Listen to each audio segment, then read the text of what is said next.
Chaque jour, des événements étranges se produisent sur Terre. Des animaux deviennent soudainement fous, des lumières éclatantes apparaissent dans le ciel, et dans des lieux apparemment ordinaires, des phénomènes rares surviennent.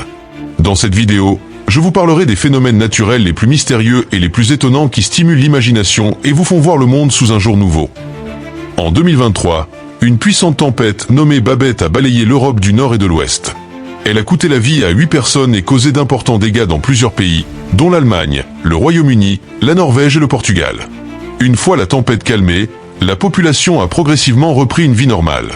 Quelques jours après la tempête, un Écossais se promenait en forêt avec son chien et fut profondément effrayé par ce qu'il vit. Les arbres autour de lui semblaient s'animer. Ils oscillaient violemment, et le sol à leurs racines se soulevait, comme si quelque chose d'énorme bougeait en dessous. Il raconta rapidement ce spectacle inquiétant à un ami. Ce dernier lui expliqua que c'était simplement une conséquence de la tempête. L'ouragan et les fortes pluies avaient endommagé la couche supérieure du sol où les racines des arbres s'ancraient, les rendant instables et provoquant le soulèvement et le déplacement de blocs de terre.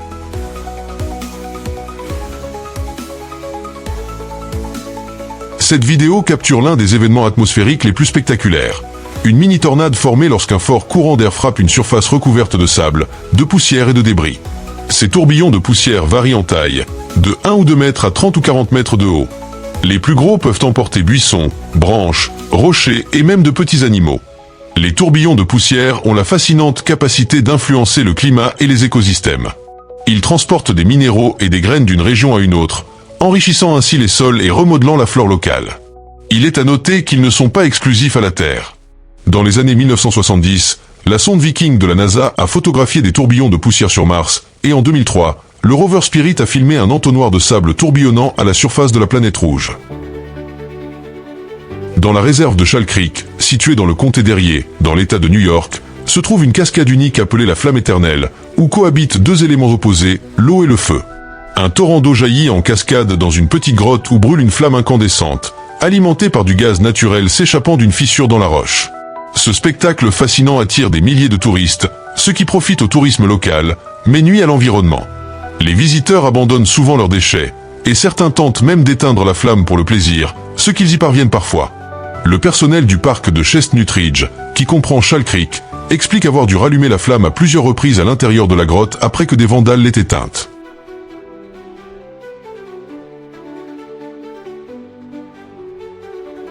Cette vidéo montre un arbre sanglant unique. La moindre incision sur son tronc libère un liquide qui ressemble à du vrai sang. Cette plante s'appelle Pterocarpus. Il pousse en Afrique australe et orientale, plus particulièrement au Zimbabwe, en Angola, en Namibie et en Afrique du Sud. Le liquide qui s'écoule du Pterocarpus n'est pas du sang, mais de la résine, riche en composés tels que les tannins et les anthocyanes. Ces substances lui confèrent sa consistance épaisse et sa couleur rouge vif.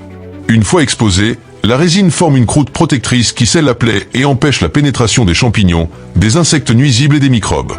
Les habitants l'utilisent pour soigner les brûlures et les maladies de peau, et l'ajoutent également aux peintures et aux vernis.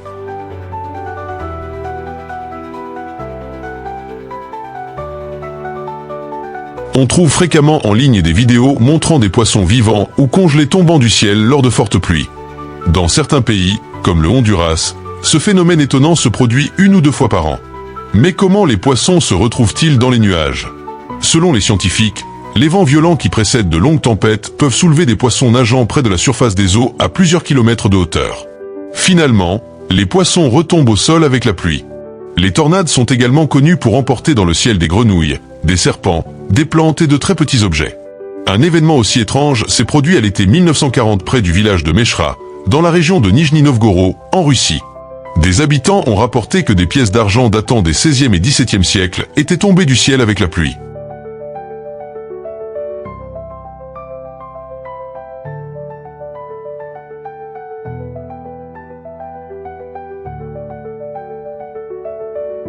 Au nord-est de l'île de Kalimantan se trouve la vaste réserve faunique de Tabin, dont l'attraction principale est le volcan de boue actif de Lipad.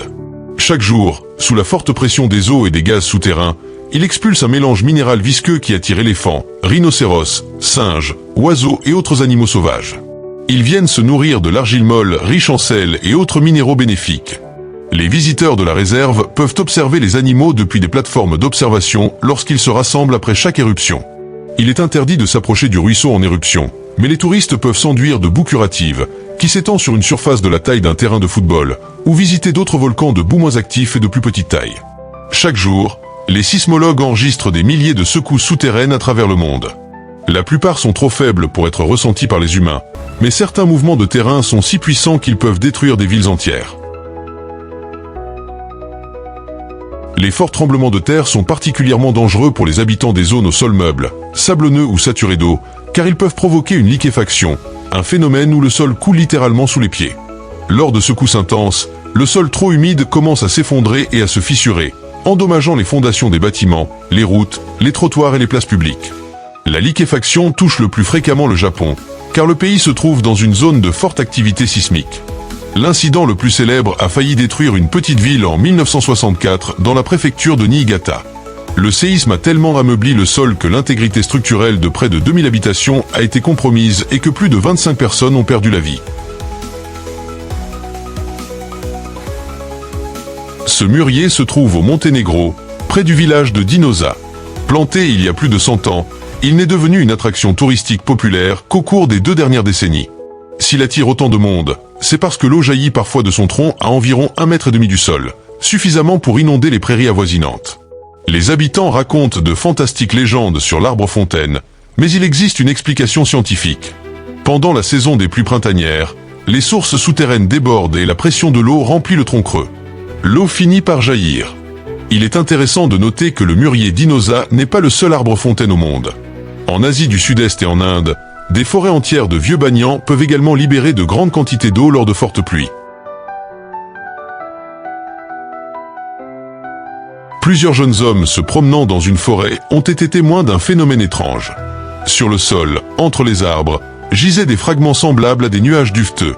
Au toucher, ils étaient doux, légèrement humides et incroyablement légers. Même la plus légère brise pouvait les soulever et les emporter au loin.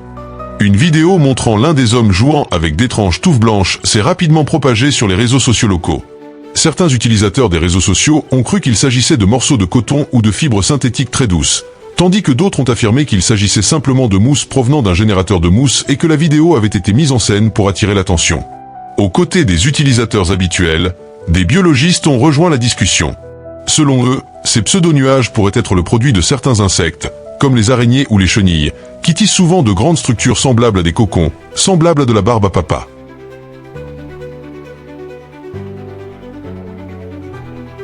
Dans l'état indien du Maharashtra, les touristes peuvent visiter une montagne extraordinaire où tout liquide déversé d'une falaise ne retombe pas, mais s'élève dans les airs et se transforme en fines gouttelettes. Vu de l'extérieur, ce phénomène donne l'impression que la nature elle-même défie la loi de la gravité. Cependant, l'explication réside dans de puissants courants d'air ascendant qui soulèvent et dispersent l'eau. Cet effet est observable dans tout le Maharashtra, notamment au sommet des cascades et sur les flancs des montagnes pendant la mousson. Le plus souvent, les voyageurs viennent observer l'eau s'élever au col de Nanaga, situé à environ 120 km au nord du col.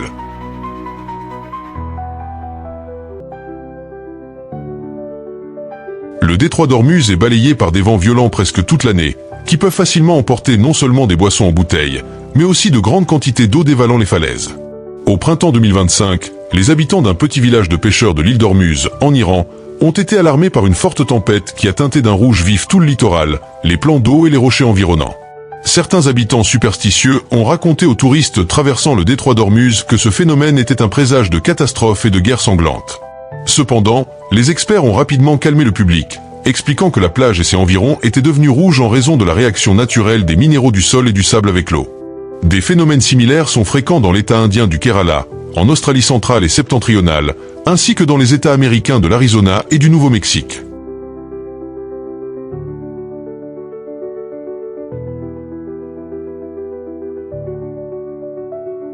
La raison en est que ces régions possèdent un sol riche en latérite, qui prend une teinte rouge sans lorsqu'il est humide.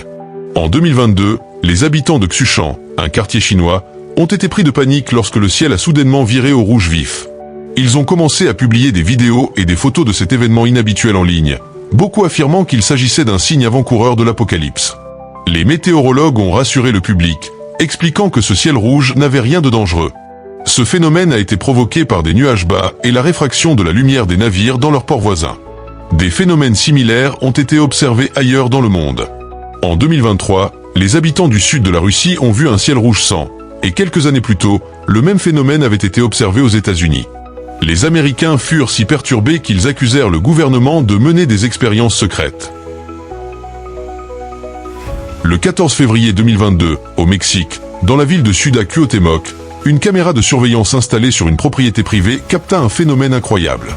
Vers 5 heures du matin, un groupe massif de carouges à tête jaune s'abattit soudainement sur les toits et les trottoirs avoisinants. La plupart d'entre eux sont morts sur le coup, tandis que d'autres ont survécu et se sont envolés. Ornithologues et vétérinaires ont examiné minutieusement les restes des oiseaux, mais n'ont pu s'accorder sur la cause du décès. Certains ont pensé à une libération de gaz toxiques, d'autres ont évoqué une possible désorientation d'un oiseau de tête, suivi par le reste du groupe. L'écologiste britannique Richard Bruton a également étudié les images et conclut que les carouges à tête jaune avaient été surpris par un grand prédateur. Pris de panique, ils sont entrés en collision en plein vol et ont plongé au sol.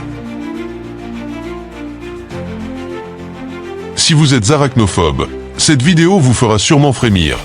On y voit une véritable pluie d'araignées qui a choqué les habitants de Santa Cruz do Sul, au Brésil. Pourtant, rien d'inhabituel. Ils ont assisté à un phénomène naturel bien connu, le ballooning, au cours duquel les araignées se déplacent d'un endroit à un autre grâce à leur soie. Elles libèrent leur soie comme une voile et utilisent le vent ou l'électricité statique pour atteindre les zones propices à la reproduction ou à l'habitat. Certaines espèces utilisent cette technique pour attraper de la nourriture. En travaillant en petits groupes, elles tissent des toiles solides et volent dessus comme des planeurs pour attraper de minuscules mouches et insectes. Il est intéressant de noter que les migrations massives d'araignées se produisent non seulement au Brésil, mais aussi dans d'autres régions du monde, notamment en Australie, aux États-Unis et en Russie.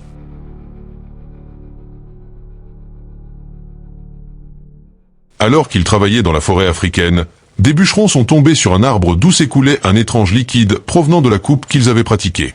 Ce liquide était rose clair et inodore. Les hommes n'avaient jamais rien vu de tel auparavant, mais au lieu d'être effrayés, ils décidèrent de se laver le visage avec et goûtèrent même le liquide. Il s'avéra qu'il ressemblait à de l'eau filtrée. Bien que ce phénomène paraisse inhabituel, il a une explication scientifique. Les arbres sont des organismes vivants composés de xylème, un tissu vasculaire responsable de la distribution de l'humidité dans le tronc et les branches. Certaines espèces d'arbres peuvent accumuler de grandes quantités de liquide qui s'écoulent lorsque leur structure est endommagée.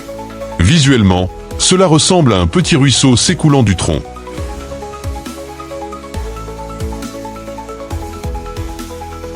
En 2012, une vidéo devenue virale montrait la silhouette d'une personne entourée d'une aura multicolore. Elle avait été filmée par un randonneur dans le Lake District de Cumbria, en Angleterre. De nombreux spectateurs, sceptiques, ont publié des commentaires négatifs et ont accusé la vidéo d'avoir été montée. Cependant, les images ont en réalité capturé un effet d'optique bien réel appelé spectre de Brocken, qui se produit lorsque l'ombre d'une personne, d'un animal ou d'un objet est projetée sur un épais brouillard ou un nuage dans la direction opposée au soleil. On peut l'observer de deux manières, en regardant d'en haut d'une montagne ou par le hublot d'un avion.